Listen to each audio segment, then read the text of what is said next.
बिस्मिल्लाहिर्रहमानिर्रहीम। अस्सलामु अलैकुम वरहमतुल्लाहि वबरकातुहू। आबिद राजा चैनल की तरफ से आज मैं अपने दोस्तों को एक वाक़या सुनाऊंगा जिस पर आप सल्लल्लाहु अलैहि वआलिहि वसल्लम ने फरमाया कि वो ठीक कह रहा है। उससे पहले मैं अपने तमाम दोस्तों से गुजारिश करूंगा कि इस वीडियो को आपने आगे ज़्यादा से ज़्यादा शेयर करना है। तो शुरू करते हैं। बिस्मिल्लाहिर्रहमानिर्रहीम। सैयदना उबई बिन काब रज़ी अल्लाह ताला अन्हु बयान करते हैं कि हमारी खजूरें रखी हुई थी। मैं रोज़ाना खजूरों में कुछ कमी देखता, जैसे किसी ने चुरा ली हैं।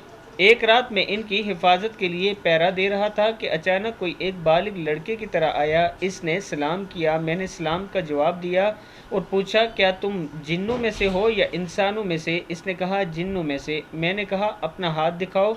इसका हाथ कुत्ते के हाथ की तरह था और उस पर कुत्ते के बालों की तरह बाल थे। मैंने उससे पूछा, हमें तुमसे कौन सी चीज़ पनाह दे सकती है?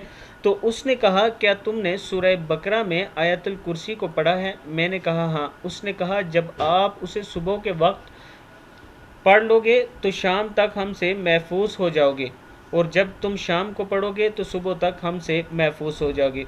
उबई बिन काब रज़ी अल्लाह ताला अन्हु बयान करते हैं कि सुबह को मैंने रसूलुल्लाह सल्लल्लाहु अलैहि वआलिहि वसल्लम से इस वाक़े का ज़िक्र किया तो आप सल्लल्लाहु अलैहि वआलिहि वसल्लम ने फरमाया, उस खबीस ने सच कहा है।